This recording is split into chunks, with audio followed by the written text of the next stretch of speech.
Welcome to the Zealous Podcast. I'm your host, Rocky Snyder. This week I've got Tom Cormier in the house. Tom is striving to be a fellow with the NSCA, but he's also with Setanta College, an Irish-American university. And we got to talking at the national conference recently. Well, I won't tell you more than that. I'll just say enjoy the show. Follow us on Instagram like normal, Rocky_Snyder. Click subscribe. And before we begin, though, I want to tell you about a couple of courses that are coming up. One in person and the other one already existing online at rockysnyder.com. And this online course is called Exploring Foot Wedges. So if you want to improve kinematic sequencing in your clients, patients, athletes, whomever you work with, maybe there's some compensatory patterns that are creating some chronic issues in the tissue, so to speak. Using inclined planes underneath the foot, little wedges, can clean up a whole bunch of movements. And this online course, which is approved for CEUs with the NSCA, you can just check it out at rockysnyder.com. Plus, I'm taking that on the road. I'll be outside of Boston at Physio X Physical Therapy in Needham, Massachusetts, September 23rd. There is still room available for these spots for you if you want to get on there. Also, go to my website, rockysnyder.com. All right, without further ado, let's bring on Tom. Well, I've gone to the annual conference with the NSCA. You heard the previous podcast episodes kind of leading up to it and having guests on, but it's just going to continue on because the nice thing about going to a national conference is not only what you learn in the lectures, but the people you connect with, the networking, and that in itself is price for admission right there. And my next guest here, Tom Cormier, is one of the guys that I networked with, and we just had a couple of fun connections there. One going to the Cirque du Soleil O show and behind the scenes, which we had Tomash on last week, and we talked a little bit about that. So, but he's got some cool things going on. I'm just going to bring Tom on right now. Tom, welcome to Zealous. How you doing today? Rocky, what's going on, man? Hey, good to be here. Happy to be on the podcast. Thank you so much. Thank you so much for the invite. That was just a loud bang. I hit my ring on my desk. Yeah, look, happy to be here. Excited, ecstatic, and fantastic to meet you in person at the conference at the NSCA. It's so, you touched on it, right? It's so vital when that networking, that in-person networking component is so vital. And it's one of, we can dive into it whenever you want, but it's one of 4 things that I recommend to anybody. So when anybody goes, well, how do I get involved, or how do I meet people, or how do I make things happen for myself? And I go, well, what was the last conference you went to? And they go, oh, well, I went to this one a few years ago, or I never been. And I go, you got to get out there. You got to meet the people. You got to go talk to people. You got to show face, right? So it's so necessary, especially in our industry. Not a very, as you get deeper, there's more and more people that you meet, but kind of like at a surface level, not a very big industry. So it's just so important to get out there, meet the people, shake the hands, and just say, hey, look, I follow you, I referenced you, I read all of your books. And it's just so it's good as somebody who's been that person and who's also been on the receiving end of that. It feels great to give and to take. Yeah, I got to say, I think with the insurgence of COVID, that really pushed the online learning with I will say, the upcoming generation of young trainers and professionals that's for the last 4 years going on, almost 4 years here. That's how they were introduced into the industry through a lot of YouTube videos, a lot of online learning platforms, educational software, and so on, that many are not understanding the importance of actually in-person networking and connecting. And what was really nice about this conference is they pretty much broke attendance numbers. So it's showing that people really want to be in person, making the connections, networking with others, or just to feel what it's like to be at a conference with people, probably for the first time in many years. So let's just dive into your background. Great. Yeah, tell us a little bit about where you came from, what you're doing, what's your role, and so on. Sure. This we can go many areas with this. So I don't want to say everybody comes from a different background. And what I've been, as I talk to people, I think I meet one person at conference who has a very similar background to me. And I don't mean that in a traditional sense. I'm actually, listen, we'll just jump into it, right? So I went to Stetson University down in DeLand, Florida, little town, just west of Daytona. And so went there for a health science major, graduated 2007, bopped around for a bit, and economy crashed, and we weren't doing so hot in 2008. But finally, I just look, I graduated with health science degree. I always wanted to see SCS, but I was not too serious about it. Finally, I said, look, I have the funding now. I'm going to do it, and went and got CPT certified. 6 months later, went and got CSCS certified. A year later, went and got special population certified. And then just really became engaged with the NSCA, started going to as many local networking opportunities as possible. So I remember the TSAC came into town, and then it was like, and then I think like the next year was the national conference. And so look, I'm CSCS certified. I'm CPT certified, special pop certified. I went and got my master's through Setanta College, where I currently work now. But it was funny, after I got all my certifications, my CSCS, CPT, CSPS, and I go, well, what's next? And I said, well, obviously it's going to go back and get my master's. But the problem a lot of the times, the reason people don't go back and get their degree, and you might feel the same way, is like, okay, look, I've already been doing it for so long. So I got to go back and, well, look, my GRE scores expired. So now I got to go take my GRE.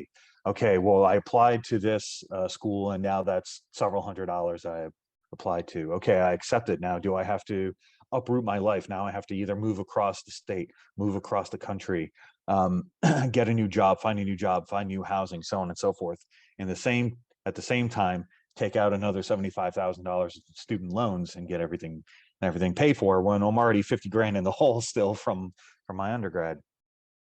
And so in lieu of my master's degree, before I went back and got my master's degree, I was like, all right, well, what else can I do instead? How else can I show my expertise? How can I go and get additional knowledge? So I went and got USA weightlifting certified. I went and got kettlebell certified. I went and got TRX certified. So anything I can literally like get my hands on, as far as like implements and movement and so on and so forth, I went and did. Then I got my master's. So I found Setanta. I found Setanta College. Look, they were very inexpensive. Everything was done online. I can continue living the lifestyle that I wanted to live. I can continue. I didn't have to uproot myself. Went and did that for less than 2 years. Got my master's, and then man, just like every year, I try to get a new cert, try to do something new, something different. And for the past couple of years, I've been working for them.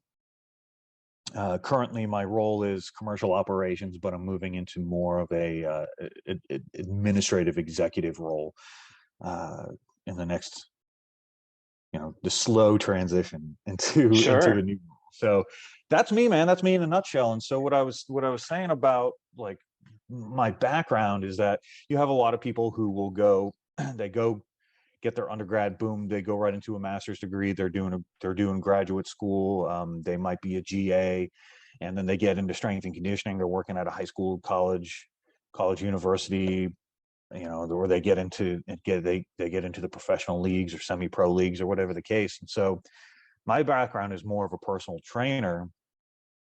And so I've been doing personal training for a long time. I don't do it anymore because just the role that I'm in, but doing personal training and how I got into special pops is, it was funny. I was working for a hospital-based wellness center, and just everyday special pops, right?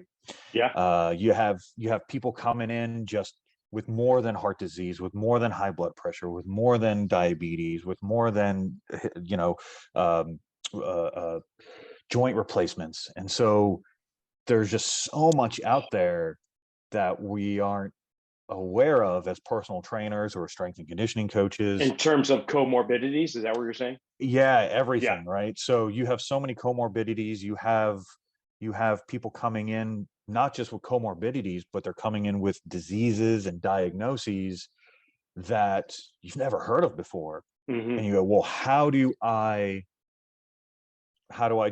train this person, right? Somebody comes in more than just COPD. Now they have pulmonary hypertension. Okay, I know what hypertension is, but what's pulmonary hypertension? And so, it was funny. I always give them a shout out on this, and this is part of my story and who I am. Is, look, you're a Boston guy. I'm a Boston guy. So all I wanted to do since like day one of finding out what strength and conditioning was be the strength and conditioning coach for the Red Sox, right? All I wanted to do.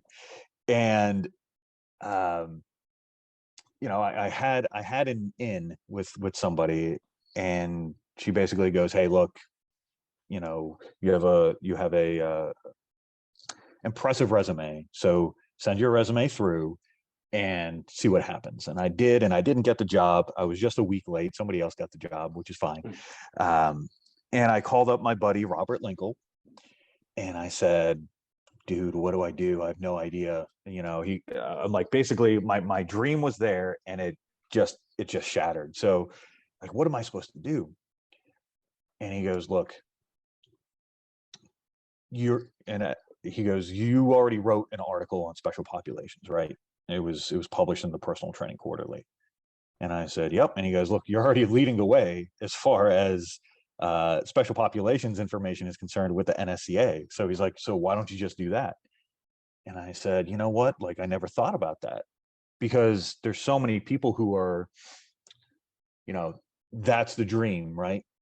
To be the New York Giants strength and conditioning coach, to be, whatever it is, the Houston Astros strength and conditioning coach, and Alabama, whatever the case, right? So the big names, the big teams, the big divisions, that's the dream. But there's only a certain amount of them.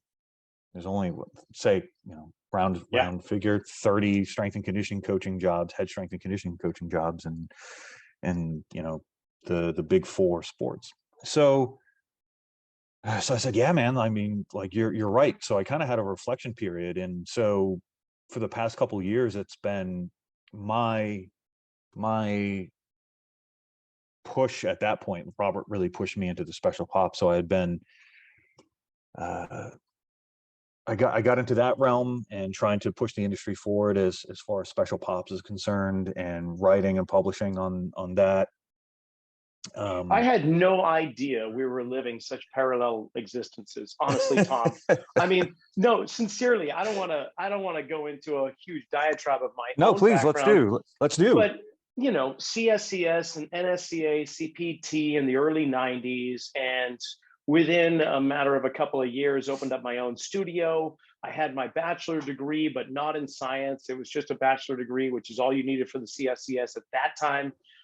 And so I ran with that without the thought of going back to school and getting my master's. Instead, I just accumulated an alphabet of letters behind my name. And truly, one day we were just kind of looking at all the certifications for fun of all the things that I've sought after, leading up to like 2005, 2006 or whatever. And there were more letters behind my name than there were in the actual alphabet. I'm like, okay, well, at least, I'm not sitting back on my laurels. I'm learning. And then 2007, I'm thinking, there's this junior college right across the street from where we moved into, and they're starting a department of kinesiology, and they're looking for teachers. However, to teach in a junior college, at least in California, I think it's across the nation, you need a master's degree, or you could challenge it based on your background. So I was in the midst of going through the challenge, becoming one of the teachers in the Department of Kinesiology while still operating my facility. And 2008 rolls around, and the economy tanks, their Boom. funding dries up, they put a hiring freeze on everything. And I'm like, okay, I'm just going to continue down the path I'm doing and continuing to accumulate the letters of certifications behind my name.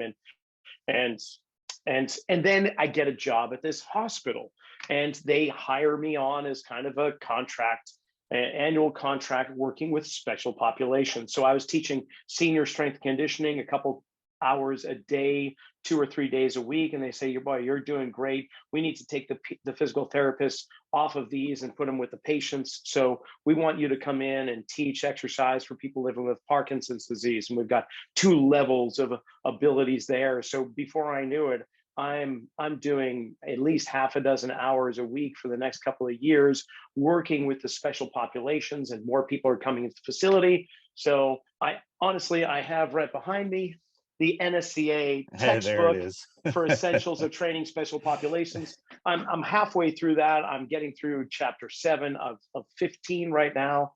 And probably by the end of August, I'll be taking that certification too. So it's remarkable. And now my kids, this is the only thing. I've got one kid going through college. In another year and a half or 2 years, I'm going to have the second one going through college.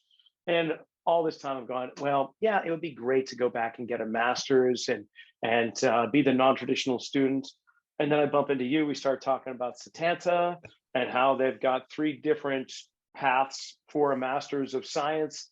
And it's mainly online learning with the exception of a week or 2 throughout the program. And it's very affordable. So I'm looking at 2 college years, 2 kids going through with college tuition that I'm helping with. I'm like, I don't know. And then we start talking. I'm like, whoa, this is kind of cool. So yeah, as we're talking now, 2 days ago, I get my acceptance letter, and they approved me into the master's program for sports injury and return to performance. I'm very excited to start that at the end of September and to do my online learning.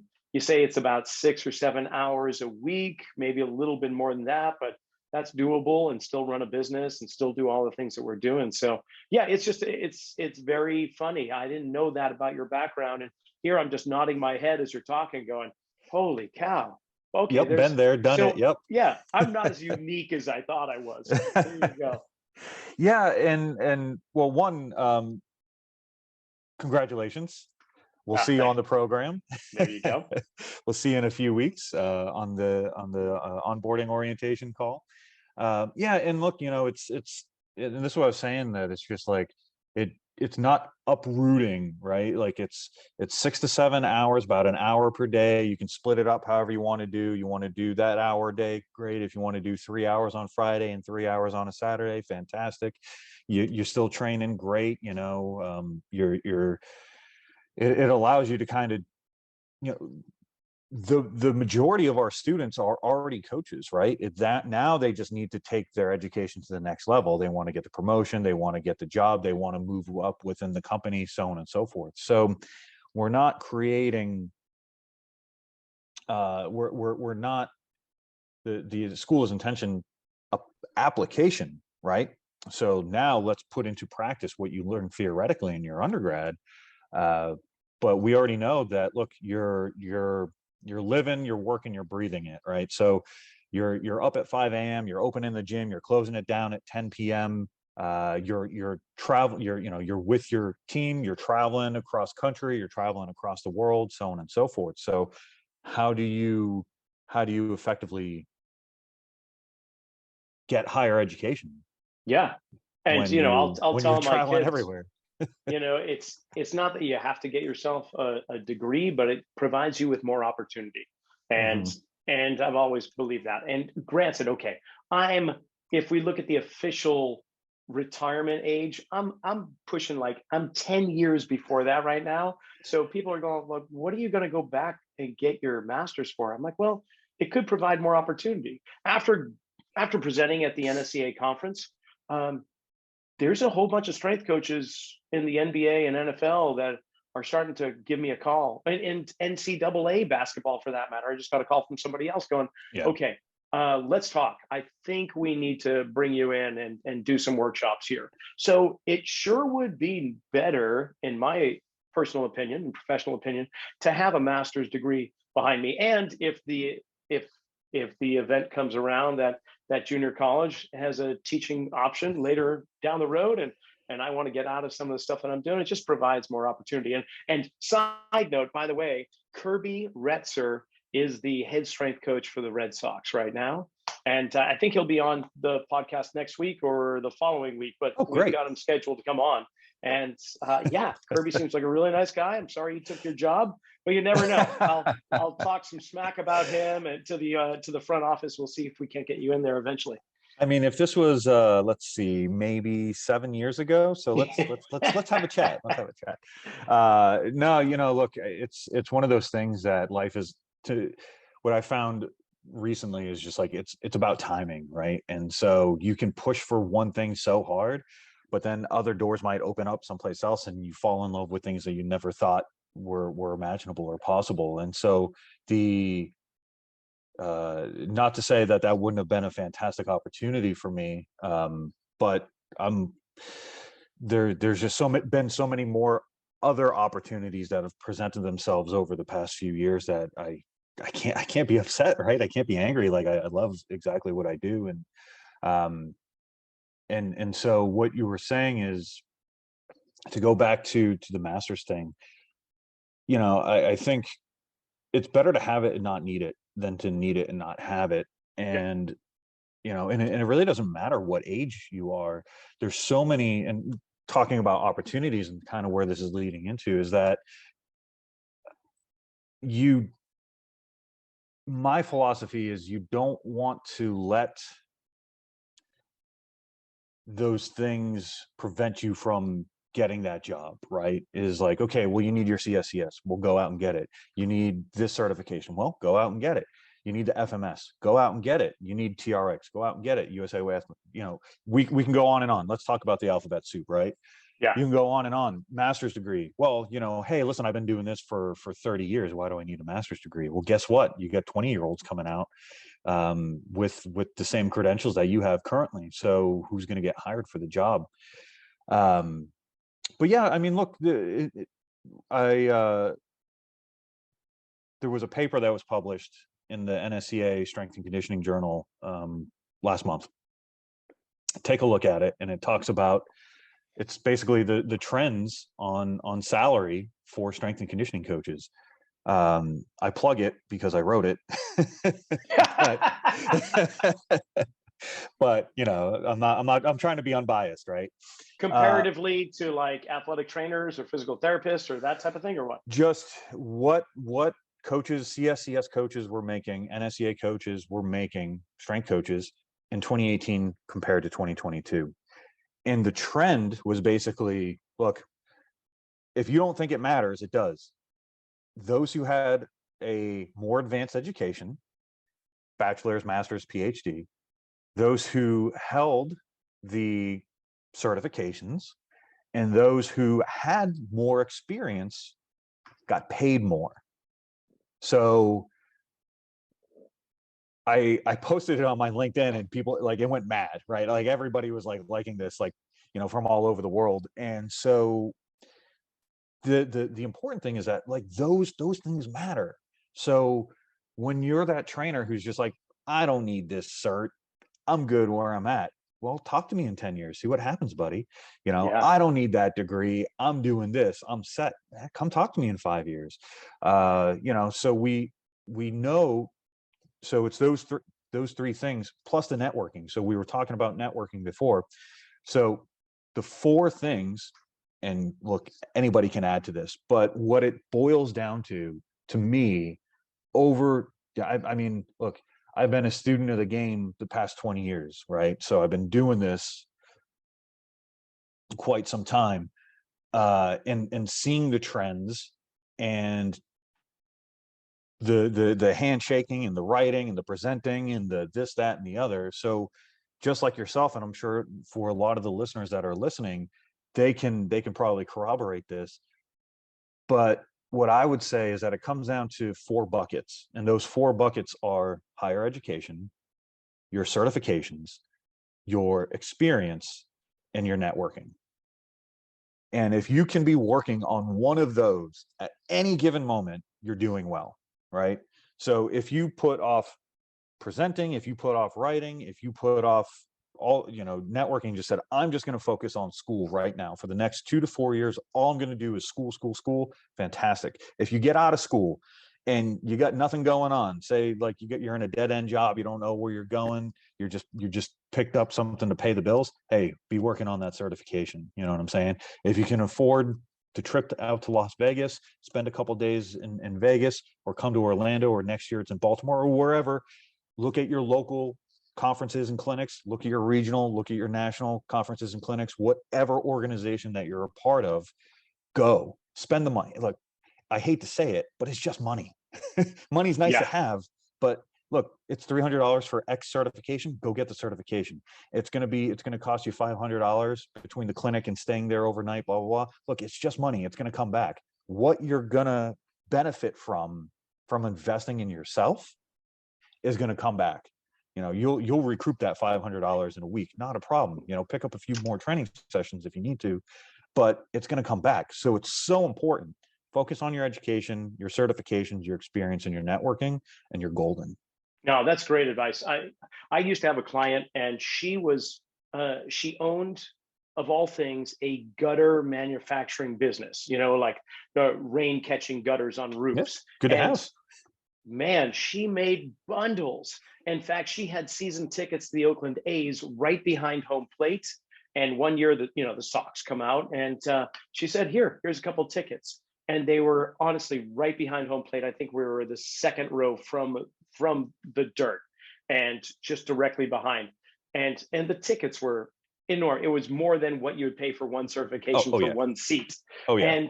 And she asked me this question. She was like, out of all the places where you invest your money, where do you get the biggest return? Because I don't know, we were just talking about business one day.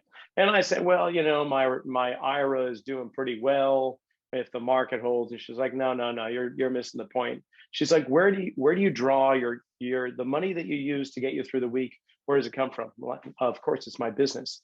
She's like, so if that is your biggest source in terms of return on investment, don't you think you should be investing a little bit more on that so you have a higher return?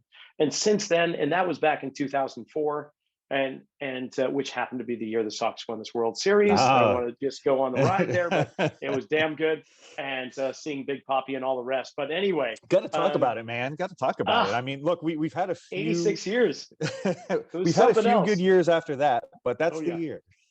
That was. So I took that to heart, and I've remembered it ever since. So we continually devote our primary resources back into the business, back into my education, because that's where we get the return. So yeah, you're preaching to the choir here. And in terms of like the cost, you mentioned it's very affordable with the master's program through Setanta. I know of one organization that has a fellowship that goes for 11 months. It is pretty comparable to the same amount a 22-month master's program through Setanta is. So do I want to end up in 2 years with a master's degree, or do I want to end up after 11 months with another certification and pay the same? I mean, there's no comparison for me there. So tell me this, now we're talking about Setanta, you're connected with another university, because this wasn't just one organization forming this program. Give me a little insight as to the programs themselves. Like, you've got 3 master's programs with Setanta, and who do you connect with? Yeah, you mean like the other organization, the other school that we're associated with? Yes, sir. Yeah, so we utilize so really our master's programs in the quickest, easiest way that I can describe it is that we co-brand with the Irish American University, and so it just allows us a better reach with our programs. And yeah, so it just really comes down to how we deliver it and how we're able to deliver it, and so how we're able to utilize the different resources to expand internationally. Nice. And it's been going on for how long now? Yeah, a couple of years now. Nice. A good amount of years. 2018. Yeah, you got me frozen up on an exact date, but yeah, a good amount of years. Right on. Okay, and then with the NSCA, you still write you're still writing articles. Yeah, so I'm trying to get that fellow for the NSCA, you know what I'm saying? So No, tell me my more. What are you talking about? so the NSCA, so for example, we were talking about Robert Linkle, he's a fellow, right? Yes. Numerous people that are on the board of directors now are fellows, and so it's one thing that a lot of people don't realize, but they'll see, like, if you're walking around the NSCA and you can see, so Brian Mann is a fellow, I believe Ian Jeffries is a fellow as well. So what it is, it's a Brian Garrity. I keep going name dropping all these people, but I was having a conversation after I graduated from Setanta, and it was funny because I got some scholarships through the NSCA to study, or at least to afford to be able to study at Setanta. And Carissa Gump, who's the foundation director, she goes, "Oh, what are you going to do now?" And I said, PhD or fellow, I'm not too sure. She goes, "Oh, well, why don't you go talk to that guy over there, who's Brian Garrity, who's got both?" And I said, "What's the deal? Give me the rundown." So, I mean, we talked for like an hour. We had a really good conversation.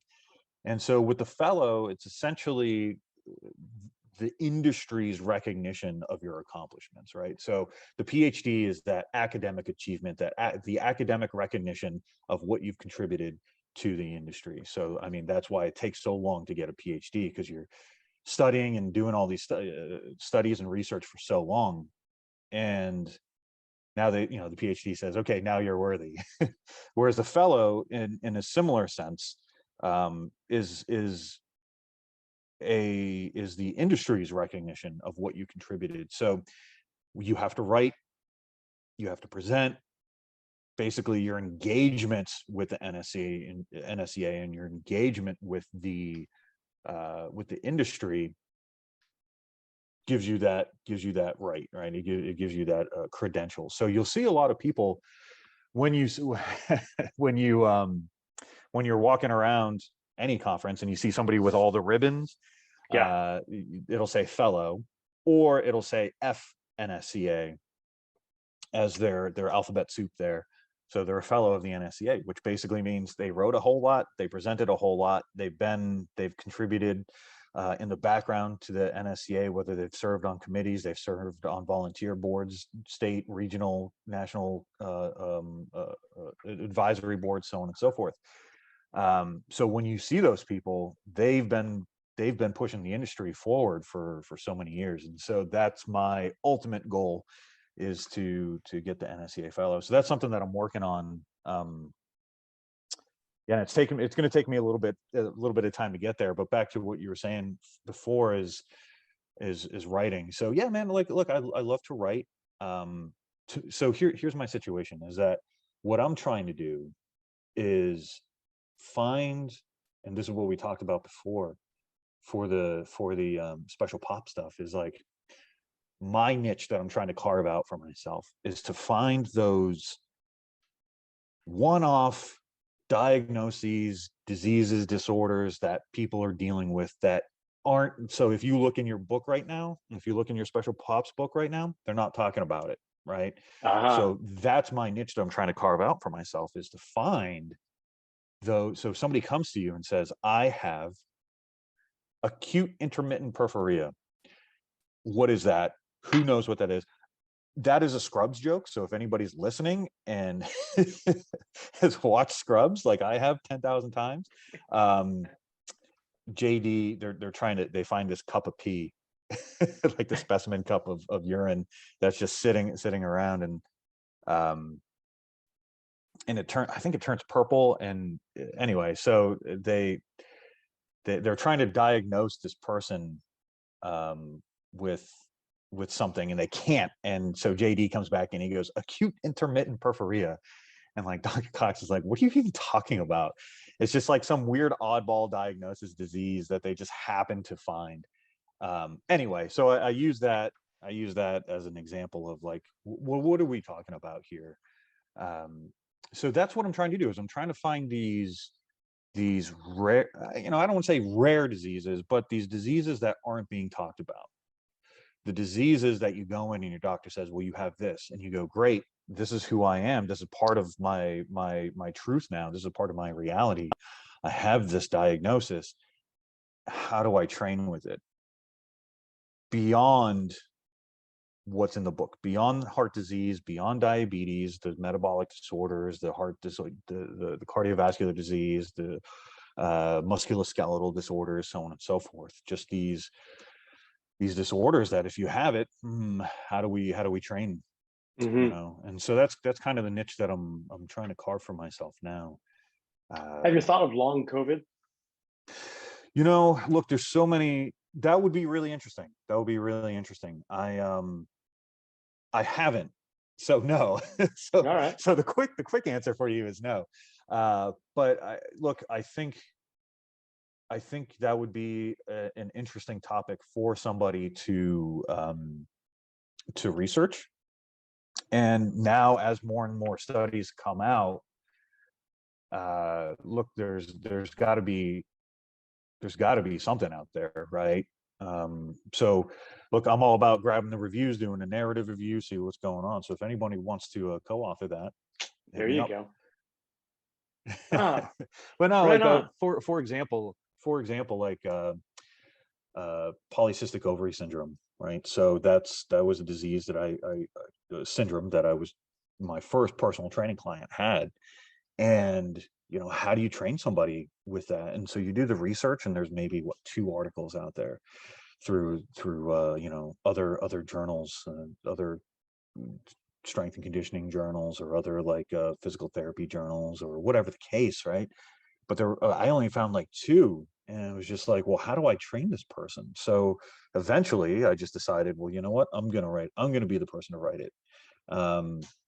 Non-alcoholic fatty liver disease, and I remember going into my doctor's office, and he goes, hey, your cholesterol is a little high, and so your triglycerides, so you might have a fatty liver. And I go, well, what's that all about? And so I wrote a paper on fatty liver disease. So it's just something, as the scientist in me goes, well, I want to know more about this. So that's what I do. I just go, I deep dive, and I write. My problem is that for a lot of people, writing is their means of expression, right?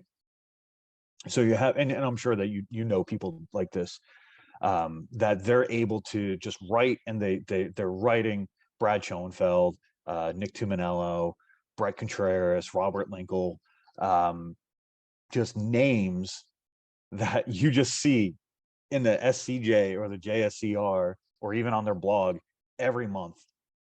Maury Kolber, so like there's just so many, Tim Sukumel, right? So you have all these names that you just go, man, is that their superpower? That are they really good at writing, or they just have a team of writers? And so my thing is, like, I enjoy the process, and I enjoy the process, and I enjoy the science behind it, because just of who I am. But at the end of the day, once I submit it, I'm toast. I'm tanked. Like I'm burned out. Right. You gave it your all. So and there was nothing left. I put every bit of myself into it. And so I do a good job, and I do a good enough job to where I don't want it to come back with edits. So I hyper focus, and I try to knock it out of the park the first time. I don't want to do edits. And so now, look, I will, because it's part of the writing process. But the point being is, I put so much of myself into it that once I hit submit, and once it's completely done and accepted, I'm on the bench. You know what I'm saying? Like, I don't want to look at another study. I don't want to look at another journal. I don't even want to think about writing for a good amount of time. So it's not my, I'm very good at it, but it's not my superpower, if that makes sense. Yeah, no, it completely makes sense. I mean, I've done a fair amount of writing myself, but I think taking complex situations and creating a simple easy to understand concept around it might be one of my superpowers, as you say. But I'm more curious about, you we you have this kind of romanticism around professional sports, being a head strength coach, yet at the Mhm. same time you're you're really focusing on the other end of the spectrum, as it is with special populations. And when we're talking special populations, we're not just talking about diseases or syndromes, but we could be talking about children or the elderly, Mhm. um, and people with issues within their body across the age spectrum too. But what was it? Was it your time working with the hospital? What kind of like triggered that going, wow, I think I've found a place where I want to explore this untouched territory, so to speak. Yeah, it's I think it's the nature versus nurture sort of situation, right? It's what I'm gifted with scientifically, in the sense of like just how my brain works and how I operate as a person, is like I'm very I'm very good at deep diving on one particular topic, right? Um, I could talk about many topics, but like for example, like right now, I'm going through nerd alert here is like I'm going through all of Miles Davis's discography from like day one, going through, understanding what the album is. Talk to me who else is on the album, what is making the noises, right? So yeah, we got the trumpet, but what about everything else? Tell me about the process and recording situation, right? So I want to know everything, and I'm starting with day one, and I'm going forward. I'm going through his Blue Note recordings. I'm going through his first great quintet, his second great quintet, his Prestige recording, so on and so forth. So that's just how my mind works, right? Wow. And I've done that with I did it with the Doors, I did it with Hendrix, I did, so like it's that's just, I want to deep dive. I want to know every single thing, and I want to know the why behind everything. And so that's the nature aspect, but the nurture aspect is just like when you're kind of put into that environment, right? And you go and you just have people coming in every single day, and they're filling out the par queue, and they say, well, look, I have this, this, and this. Well, it's my job then as the manager to go, all right, well, how do I help this person, right? Or how do I help my team help this person? And so just just deep diving on that, and looking at the rules. What do the rules say? If somebody comes in with XYZ, how do you train them? Then the next person comes in, well, how do I train them? Well, look, I have, and as I mentioned before, look, I have hypertension, but it's pulmonary hypertension. And I go, well, we don't have a playbook for that, right? So what do I do the next day? Okay, they come in for their orientation. Here's everything you need to do for your pulmonary hypertension. Here's what you can do. Here's what you can't do. You know, and so it was just that aspect, and just dealing with so many people. Again, more beyond. Well, here are your biomechanics, and here's your knee, and here's your ACL, and abduction versus adduction and all this other stuff, which is a part of the equation. But Sure. yeah, I mean, look, it's again those opportunities, and just saying yes to as many opportunities as possible. Because if I just said, for 10 years, if I just said I don't want to learn any of this, and I just want to be the Red Sox strength and conditioning coach, that's going to put you in a bind. That's going to put you in a pickle. And it's good to have goals. So and I'm not saying that, whatever, if somebody's in a position like that, it's good to have goals, but you have to be focused on the task at hand as well. So what do you got 10 years down the line, 5 years down the line? What's in your pipeline? But for me, it was both things simultaneous. What am I doing now to get me to where I want to be? But what am I doing now to make me successful where I am? So that was it, man. So I just deep dived on special pops, and that came out on the other side of it, and really nobody else is doing it. So it's great to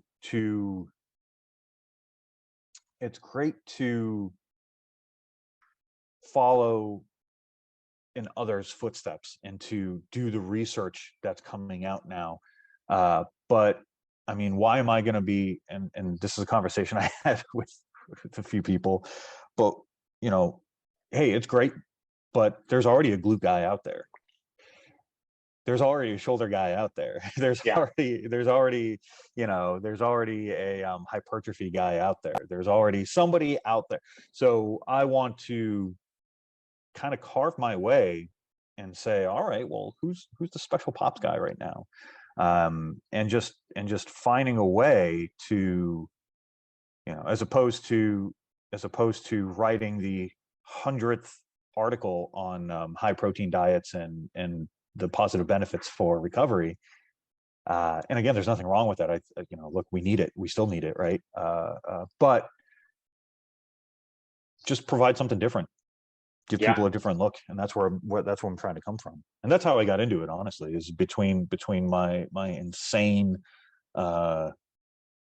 ability to like deep dive on a subject and know literally every single detail about stuff, and then just almost having presented the opportunity for that, and that's where I went with it. So amongst the other organizations you're familiar with, associations that certify fitness professionals, trainers and the like, how many of those organizations are dealing with special populations also? I mean, they must all to some degree, but is there anybody really holding the torch and leading the way? Yeah, I mean, look, there's so many that are, I mean, look, the ACSM is the one that's kind of leading the way on everything, right? They're the ones that really started the game, that I would say, anyway, from my point of view. And then you have a lot of other organizations that are, the accredited organizations, that are in the same pool as the NSCA, that have their special pops certs or cancer certs, or niched down certs. Look, I think it's great that people are finding it necessary to go get these additional certs, and I find it good that the organizations are coming out with them. We want to make sure that my goal is to make sure that, and it relates back to what we were talking about before. My goal is, so we have this list of alphabet soup, right? And I'm sure that we've been talking for about 50 minutes now, right? So I could probably still be rattling off the list of alphabets behind my name, and there's nothing wrong with that. I'm going to go on a tangent here for a second. I think, like, I remember, as we all do, and we listen to podcasts and we read our journals and we go on blogs and everything like that. And I remember one, I can't tell you who it was or where I got it from, but I remember that the person was like, I don't care about your alphabet soup. I don't care about your certifications. You can have blah, blah, blah, blah, blah, blah, and it doesn't mean anything to me, right? So if you just come with a whole host and you throw your resume in there and it has this whole host of credentials, like, what does that even mean? And I had two thoughts about it. And the first thought was that he's right. And the second thought was that he's wrong. And the idea behind it is like, look, if you're just going to get certs just to get certs, if you're just going to get certs thinking that the more letters that you have behind your name, the more likely it is that you're going to land the job, get the job, be interviewed for the job, maybe, but are you applying that, and are you experienced in all of that? So yeah, you can easily just go knock out level 1, level 2, level 18, level 25, and have everything behind your name, but what's the application behind that? So in the sense, when he says, I don't care what you have, yeah, great, like, fantastic, you have more certs than I do, great. I like that you're going to get education. I like that you're continuing education, but on the flip side, how are you actually applying those? Are you using it in your day-to-day? Are you using it to assess? Are you using them to correct, to get people stronger, to get people faster, to get people healthier, so on and so forth? So if you have the newest sleep certification. Fantastic. Are you using it? Anyway, that's my tangent to come back to basically say that in the same sense that you have all these organizations that are coming out with new cert, and it just like down the line. And great, it's fantastic. We need that information out there, but it's the application of it, right? So if an organization just comes out and says, we have, a training for acute intermittent porphyria, I'll use that example again. Great, who cares, But if I'm able to get it, if I'm able to use it and utilize it to its true full potential, and not just because I have it, I think that's where the power is held. So, I would just say for those who are listening and are exploring those opportunities, see what's out there, see who has it, what they're doing with it. Is it accredited? Is it recognized?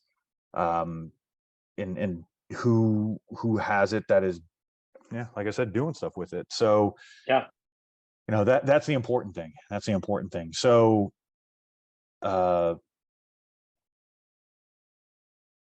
there's just going to be so many organizations with new this, that, and the other, the shiny new stuff. Oh yeah. But it all comes down to basics. And so being a good trainer, being an ethical trainer, getting your education, continuing your certification journey, going and networking, and experiencing all that, and putting that all into your experience, and making that you as a trainer. So look, you and I both know, and everybody listening knows too, there's just so much stuff out there. I say go and do it, right? And see what sticks, see what doesn't stick, and have fun doing with it, and have fun doing it, learn something, and look, it's just money. That's it. I love it. Tom, this has been great. I appreciate the insight, information, and just getting to know you a heck of a lot more than just spending a little time at the conference too. This has been really nice. If people want to find out more, one, about the educational paths that you and Setanta College are offering, and they want to find out more about you as a professional and your contributions to the NSCA, how can we go about doing that? Yeah, great. I appreciate the time to plug this. So look, if you're interested in your master's degree, even a bachelor's degree, because we do offer a bachelor's degree in strength and conditioning, what I would say is go to setantacollege.com, and you'll find all the information on the website. So if you're interested in your master's degree, look, $15,000 for a master's degree. That's over the course of 2 years. We have different payment options for you, so check that out. If you're interested in performance coaching, we have a master's degree. If you're interested in exercise psychology, we have a master's degree. If you're interested in sports injury and return to performance, just like Rocky's going through, look, check it out. We got a master's degree in that. We also have a few things in the pipeline, but one of those is a nutrition performance master's degree, and that's coming soon.